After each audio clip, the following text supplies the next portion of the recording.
ये हैं सब पिछले साल में पूछे गए प्रश्न हैं।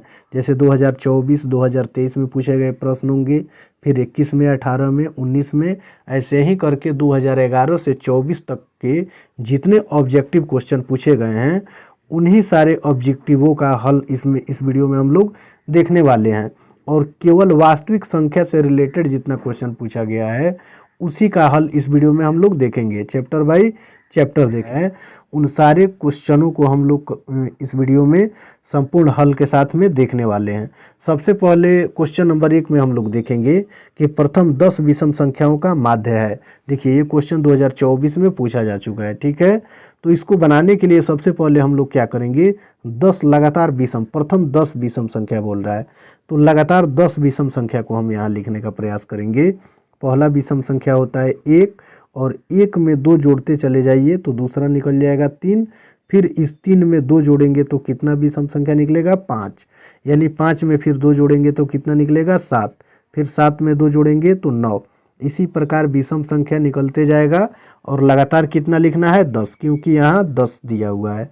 तो 1 2 3 4 5 लिखे हैं, फिर 9 के बाद में कितना लिखेंगे प्लस में 11, फिर 11 में 2 जोड़ेंगे कितना हो जाएगा 13, फिर 13 में 2 जोड़ेंगे तो कितना हो जाएगा 15, फिर 15 में 2 जोड़ेंगे तो कितना हो जाएगा 17, ठीक है। 1 2 3 4 5 6 7 8 9 और 1 17 में 2 जोड़ेंगे तो 19, ठीक है। इन सबको हम पहले प्लस में लिख लेंगे और बटा दे करके देखिए कितना गिने हैं 10 गो है तो 10 से भाग दे देंगे। अब आपको करना क्या है कि 1 और 3 4, 4 और 5 कितना 9, 9 7 16, 16 9 कितना होगा 25, 11 13 15 17 19, सबको क्या करना है जोड़ लेना है, सबको क्या करना है जोड़ लेना है। और जोड़ करके जितना भी आ रहा है, जैसे 100 आएगा जोड़ने पर तो जोड़ करके और बटा के नीचे जो 10 है उसे भाग दे देना है, ठीक है। तो भाग जब देंगे तो 0 से 0 कैंसिल हो जाएगा और 10 में 1 से भाग देंगे तो क्या हो जाएगा 10। तो इसका सही उत्तर होगा ऑप्शन नंबर बी 10, यानी प्रथम 10 विषम संख्याओं का माध्य क्या हो जाएगा 10।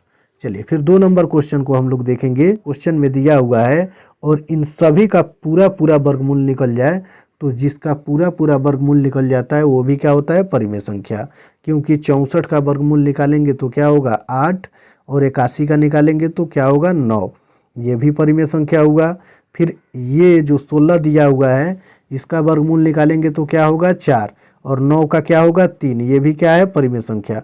और परिमेय संख्या को जोड़ेंगे तो क्या निकलेगा परिमेय संख्या ही आ जाएगा। चलिए फिर 3 नंबर क्वेश्चन को हम लोग देखेंगे। 3 नंबर क्वेश्चन में दिया हुआ है ये दोनों रूट के अंदर अलग अलग अंक है तो रूट लगा रहेगा और 5 6 कितना हो जाएगा 30। देखिए इसका पूरा वर्गमूल निकलेगा ही नहीं तो इसी से क्या हो जाएगा ये अपरिमेय संख्या, यानी जो 3 नंबर क्वेश्चन है उसका सही उत्तर हो जाएगा ऑप्शन नंबर बी अपरिमेय संख्या। ये भी क्वेश्चन 2024 में पूछा गया था। चलिए फिर आगे वाला क्वेश्चन हम लोग देखेंगे 4 नंबर। यहाँ 4 नंबर प्रश्न में दिया हुआ है कि रूट अंडर कितना दिया हुआ है, रूट अंडर 10 और गुने रूट अंडर कितना दिया हुआ है 15। तो यहाँ रूट के अंदर अलग अलग अंक है तो रूट लगाएंगे और इन दोनों को गुना कर देंगे तो 15 दाई का कितना होगा 150, ठीक है। अब 150 का हम लोग क्या करेंगे यहाँ वर्गमूल निकालेंगे तो 150 का गुणनखंड यदि आप कीजिएगा 150 का तो यहाँ ये कटेगा 3 से, 3 पचे 15 और 0 आ जाएगा।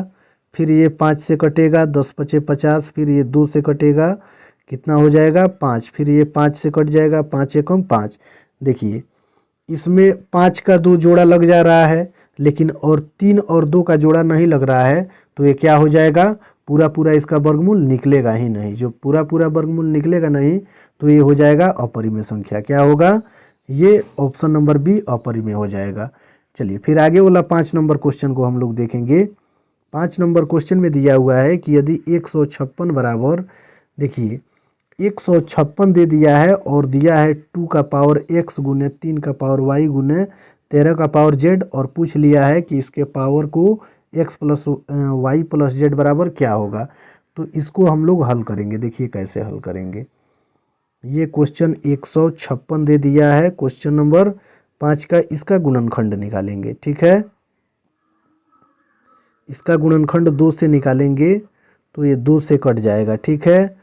7 दूनी 14 और 8 दूनी 16, 78 हो जाएगा। फिर 2 से कट जाएगा ये, 2 तिहाई 6 और 9 दूनी 18, फिर 3 से कट जाएगा 13 तिहाई 39, फिर 13 से ये कट जाएगा 13 कम 13।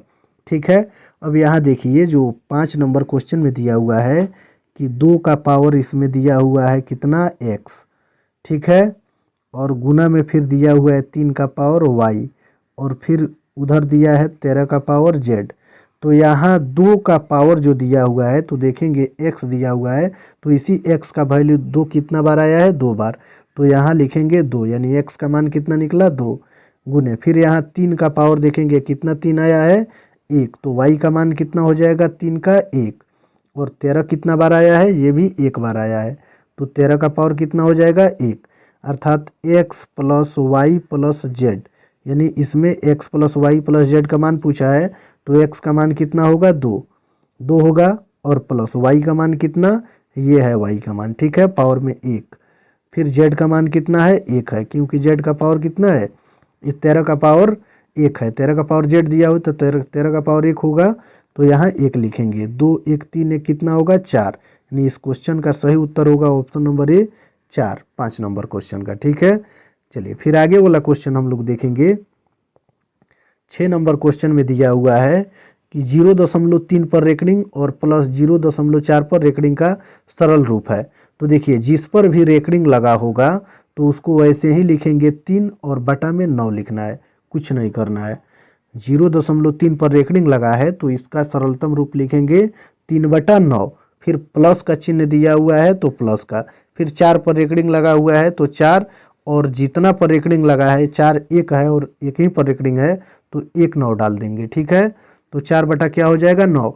अब इसको हल कर लेंगे, 9 9 का एलसीएम 9 होगा, 9 से 9 कितना बार में कटेगा 1, और 1 में 3 से गुना करेंगे 3, प्लस का प्लस, फिर 3 से 3 एक बार में कटेगा, और 4 में 1 से गुना करेंगे 4, तो यहाँ 4 3 कितना हो जाएगा 7/9। देखिए 7/9 ऑप्शन नंबर बी में इसका सही आंसर हो जाएगा। ठीक है, चलिए फिर आगे वाला क्वेश्चन हम लोग देखेंगे। 7 नंबर क्वेश्चन में दिया हुआ है कि यदि q एक धनात्मक पूर्णांक है तो निम्नलिखित में से कौन धनात्मक विषम पूर्णांक होगा। देखिए ऑप्शन नंबर ए को ही यहाँ हम लोग लेते हैं।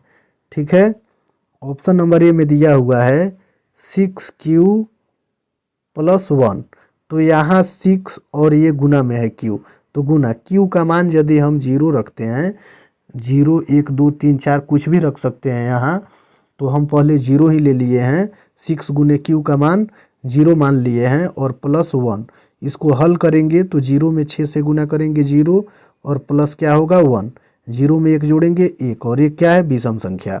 ठीक है, अगर इसी को 6q + 1 दिया हुआ है और चेक करना है 6 गुने q का मान आप 1 ले लीजिए। ठीक है, और प्लस क्या होगा 1, तो 6 एकम क्या होगा 6, और 1 को जोड़ेंगे तो क्या होगा 7।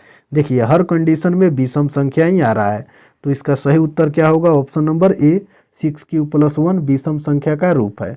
ठीक है, चलिए फिर आगे वाला क्वेश्चन हम लोग देखेंगे।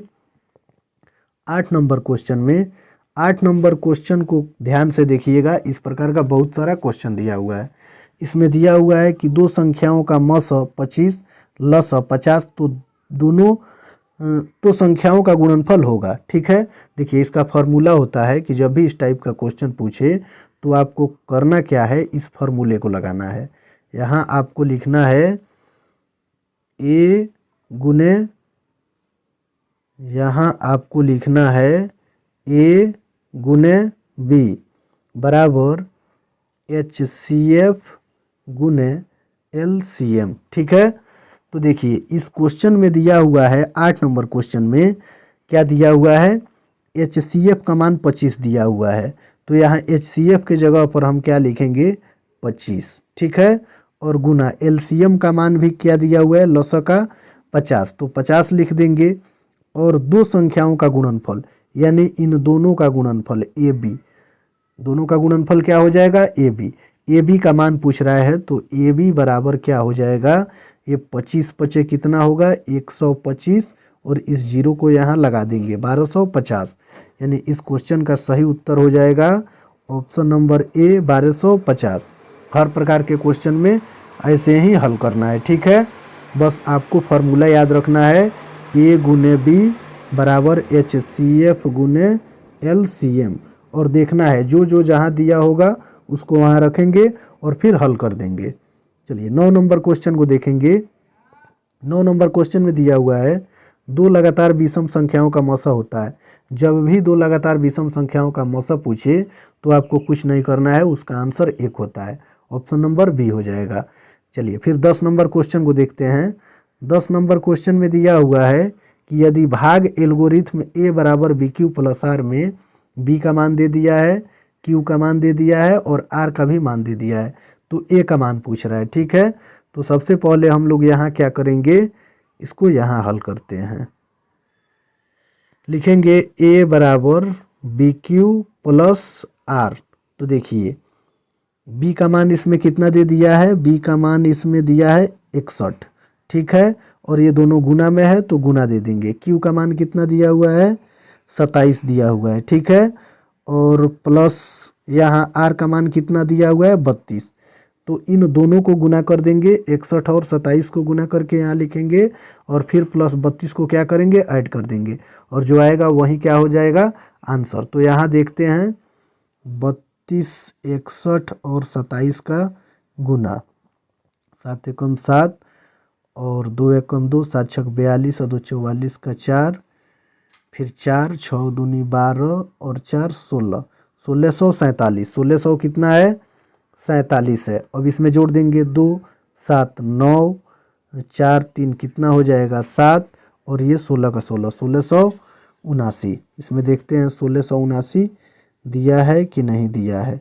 ऑप्शन नंबर ए हो जाएगा। ऑप्शन नंबर क्या हो जाएगा, ए 10 का। ठीक है, चलिए फिर 11 नंबर क्वेश्चन को हम लोग देखेंगे। यहाँ देखिए इस टाइप का जब भी क्वेश्चन पूछता है बहुत इंपॉर्टेंट है, ये भी 24 में पूछा गया था।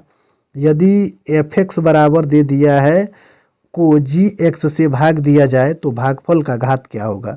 देखिए इस टाइप का जब भी क्वेश्चन पूछे तो यहाँ आपको कुछ नहीं करना है, पहले वाला केवल लेना है, यानी जो पहले वाला है ना इसको आपको लेना है, और भाग किससे, इससे देना है, इन सबसे देना है भाग, तो इसमें का पहले वाला लेना है और इसमें का पहले वाला लेना है। अब यहाँ देखिए, यहाँ 1 मिनट, यहाँ मैंने क्या बताया कि पहले वाला लेना है, तो पहले वाला x4 है और भाग किससे देना है, x स्क्वायर से। पहले वाला x स्क्वायर है, तो बताइए कि x का पावर 4 लाने के लिए x स्क्वायर में का चीज़ से गुना किया जाए कि x का पावर 4 हो जाएगा। तो सीधी सी बात है कि x का पावर 4 है और यहाँ x का पावर 2 है, इसमें x का पावर 2 से गुना कर दें तो x का पावर कितना हो जाएगा, 4। कितना हो जाएगा, 4। तो 2 गो पहले से है और 4 गो हमको लाना है, तो x का पावर कितना से गुना करेंगे, 2 से। तो इसका सही उत्तर क्या हो जाएगा, ऑप्शन नंबर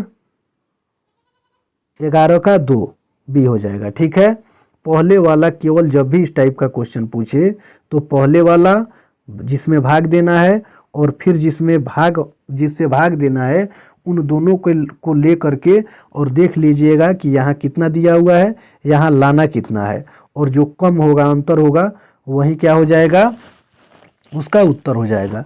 जैसे मान लेते हैं कि इस क्वेश्चन को एक बार और देखते हैं। ठीक है, जैसे मान लीजिए कि x का पावर 3 दिया हुआ है, ऐसे करके समीकरण दिया हुआ है और हमें x स्क्वायर ऐसे करके भाग देना है, तो इसको लेंगे और इसको लेंगे। ठीक है, देखिए x स्क्वायर तो दिया है, हमको लाना कितना है, 3, तो इसमें कितना से गुना करेंगे कि x का पावर 3 हो जाएगा। तो सीधी सी बात है, यहाँ सिंगल x यानी 1, पावर इसका कितना घात होगा, 1 हो जाएगा। ठीक है।